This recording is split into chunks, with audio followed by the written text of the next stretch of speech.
Iyon oh. Sipag ni pare oh. Yan mga pre, pumunta na kayo habang dadalawa pa lang tong ginagawa ko no. At yun yung isa oh. Pumunta na kayo mga pre. At ito nga pala ang problema ng motor ni pare ano. Ito, baluktot yung barbula mga pre. Yan, baluktot yung barbula. Yan. Tapos ang dahilan kung bakit bumaluktot to mga pre, itong kanyang cams umipod na rito dito sa kanyang crankcase mga pre, lumuwa na. Bakit lumuwa? Kasi itong lock dito lumuwag na. Bakit lumuwag? Yung kanyang tornilyo, ito to. Itong kanyang tornilyo, ayan, lumuwag, kinain na ng kadena mga pre. Ayan. Kaya ang nangyari, bumaloktot tong kanyang barbula mga pre. Ayan. Okay, ngayon tuloy mo kanyang barbula. Yun oh. Yun oh.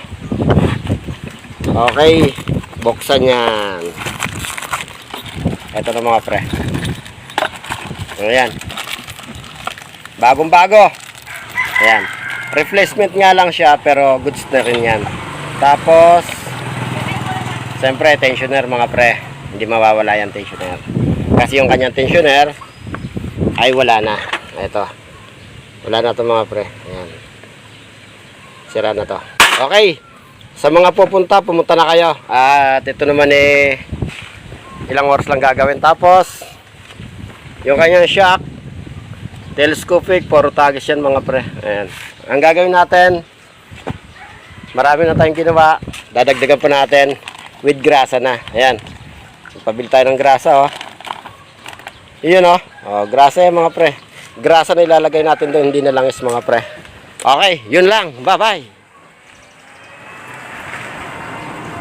Para, shoutout sa'yo.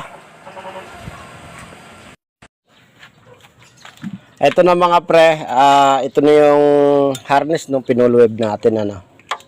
Okay. Bale, hinugot lang natin yung yellow at saka blue na may lining na white. Iririkta na natin to mga pre sa electric fire. At si pare, ito yung ikakabit natin. Okay.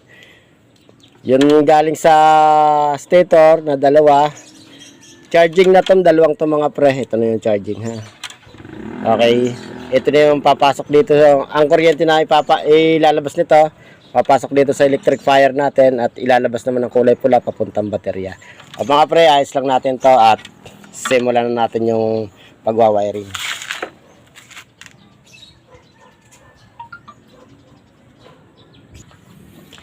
Ayan mga pre, ito na yung dalawang wire na galing stator no. Ito yung kulay yellow at saka blue na may lining na white. Ito mga pre, sa pagkabit dito sa ating regulator electric fire or charging, dito sa dalawang to, sa pink tsaka sa yellow, kahit malin dito mga pre, pwede. Walang magiging problema mga pre. Okay?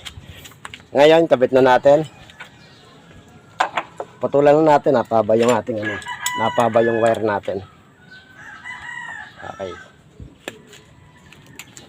Balatan natin to.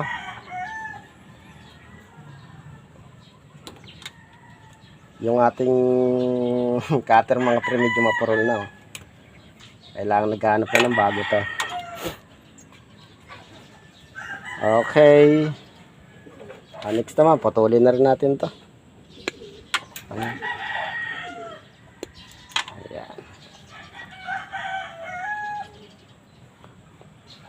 Kahit hindi nyo na hinangin mga pre, basta importante mailagay nyo ng ayos.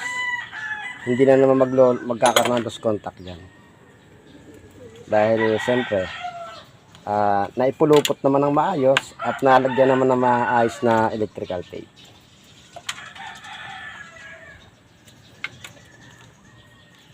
Okay.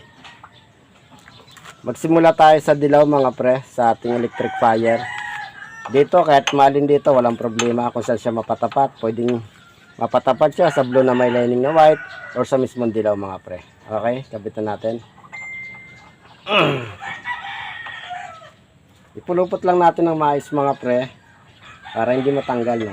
Tsaka hindi rin talaga matatanggal yan kasi babalutin natin ng electrical tape yan. At sigurado naman tayo na hindi basta bibitaw yung ating electrical tape. Okay? Sa mga ano natin, viewers na mga nagtatanong, pasensya na kayo at hindi nga lagi tayo nakakamit, tampak tayo, no? Bira na tayo makapag-vlog mga pre. Katulad nga kahapon. Sayang, hindi ko na-vlog kahapon.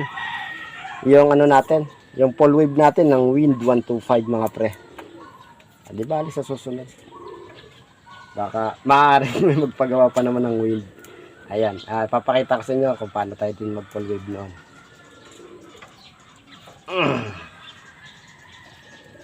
Ayan mga pre, naikabit na natin. Next natin, yung kabila naman, dito sa pink mga pre. Ay, pulupot lang natin. Ayan.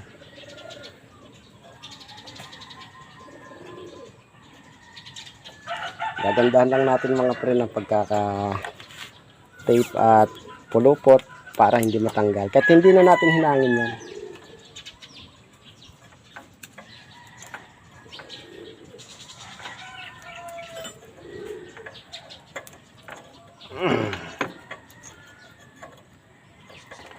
Ang purpose mga pre sa pagpo-full wave, pinalalakas natin ang charging ng baterya para hindi basta-basta nalulubat. Yun po ang purpose ng full wave.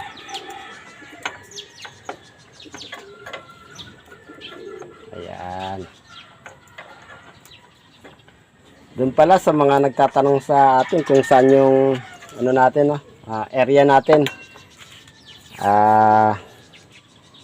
Sa mga nakakaalam, baka kasi pag nakakita tayo ng pwesto na hindi tayo nakakaabala sa mga dumadaan, baka may posibilidad na lumipat tayo mga pre.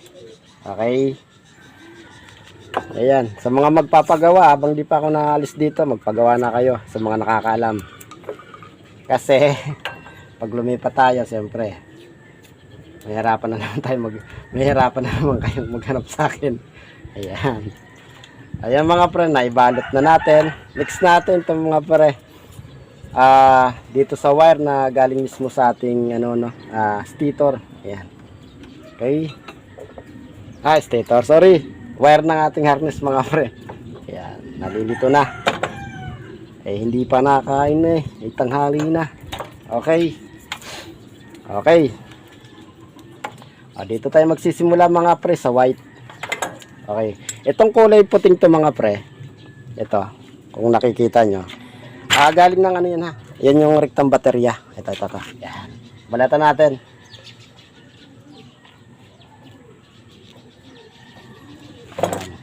Galing ng baterya to mga pre. Itong white na to. Tapos, kapag umandar ang motor, siyempre, papasok dito yung kuryente sa charger natin, di ba? Ilalabas naman ngayon ang charger dito sa kulay pula. Kaya yung kulay pula, ilagay natin sa kulay white. Yung kulay white kasi yun yung papuntang baterya mga pre. Okay, ilagay natin. Ayan.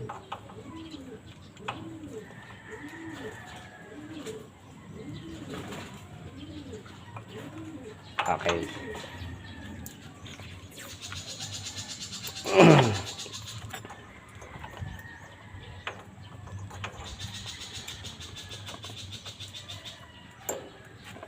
Marami na tayong upload nito mga pre sa YouTube channel natin, no? Pero inuulit lang natin kasi mas maganda yung marami tayong ina-upload na ganito para marami ang marami ang inyong makikita. Ayan. Pero halos isa naman mga pre yung sistema ng paggagawa natin. Hindi naman natin binabago, no? Alright. Next natin mga pre, itong ground. Itong green ng charger. Ilalagay natin sa ground ng harness ng ating motor. Ang ground ng harness ng motor natin mga pre, itong black na may lining na yellow. Yan yung kanyang ground. Ayan. Ito rin, ang papuntang baterya mga pre, na ground. Sa negative. Okay. Pulupot yan. Ayan. ko.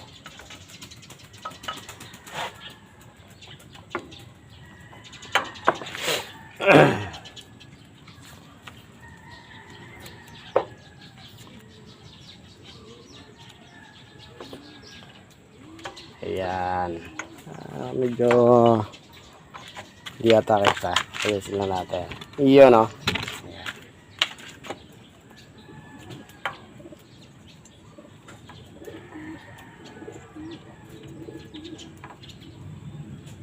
Okay. O, next natin mga pre. Itong itong black. At saka itong black mga pre, dudugtungan natin ng wire to ha. Tapos ilalagay muna natin dito mga pre sa sa yellow na may lining na red. Itong yellow na may lining na red mga pre, ito yung papuntang headlight.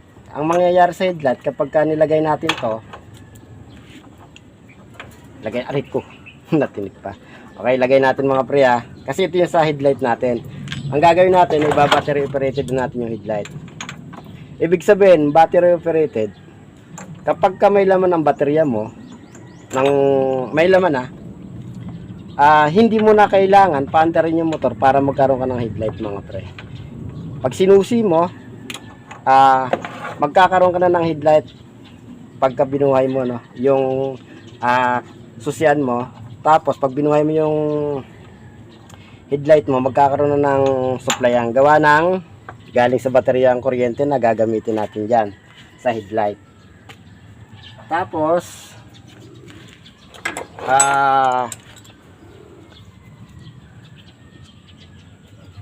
ilalagay natin to, itong idinugtong natin sa forum block sa charger. Tapos dito naman sa harness ng motor, yellow na may lining na red, ilalagay natin to, dudugtong natin ng wire.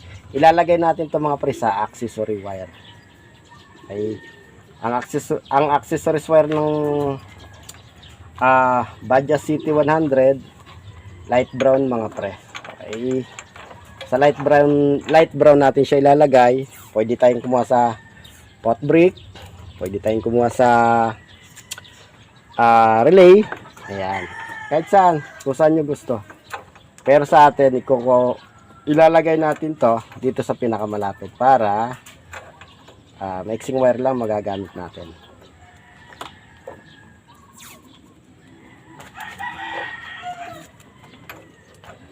Nga pala mga pre, sa ginawa natin na naglagay tayo ng spacer sa ating tipo sa manubila. Okay, sa Alpha mga pre, marami tayong spacer niyan. At ang gamit nating spacer mga pre sa Alpha ay yung ating inner tube ng CT100 mga pre. Yung inner tube ng CT100, napakagandang gamitin sa tipos ng Alpha mga pre. Saktong-sakto, wala ka nang babaguhin, wala ka nang pipit-pitin. Dahil nga saktong-sakto lang, walang kagalaw-galaw. Ayan, shout out doon sa kay sir na nagpagawa sa atin. Bali, siya yung nag-request na lagyan natin ng spacer yung tipos ng kanyang Alpha. Okay. Palutin lang natin ito mga pre ng electrical tape. Yung sa City 100 naman na ginamit ko, hindi ko pa ma-confirm kung anong sukat nung tubo. Hayaan nyo, malalaman nyo rin kapag nanunan natin. Ay, ayos natin. Okay. Ay! Okay, saglit lang mga pre.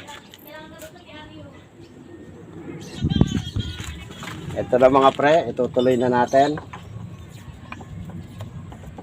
Yan. Balutin lang natin ito mga pre ng electrical tape.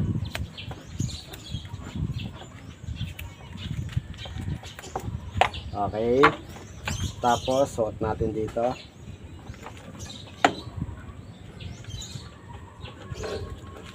Ayan.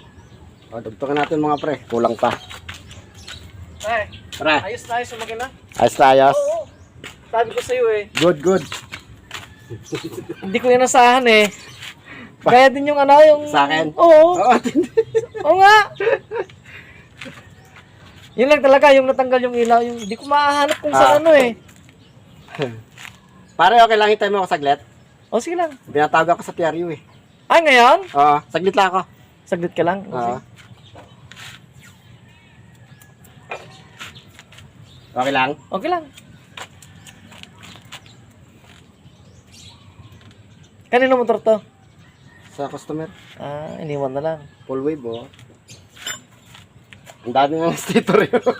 Ah, yun ba yung, di ba yung galing din sa ano nan? Oo. Kahapon? Hindi, kanya yan. Ah, dala-dala niya. Oo.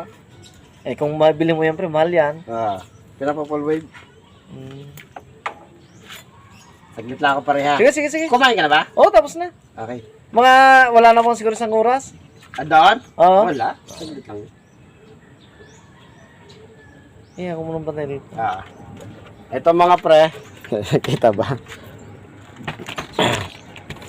Ito sa Plaza Relay.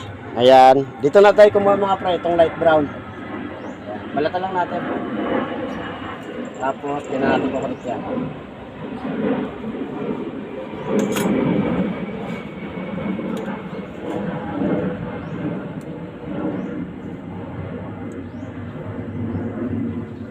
Pirma raw ako eh. Ah, sa ano? Ah, yung sa lipat pangalan? Oh, kailangan ka doon, pre. Oo. Yung mga pre, okay na yan. Mamaya titesting natin. At may pupunta lang ako saglit.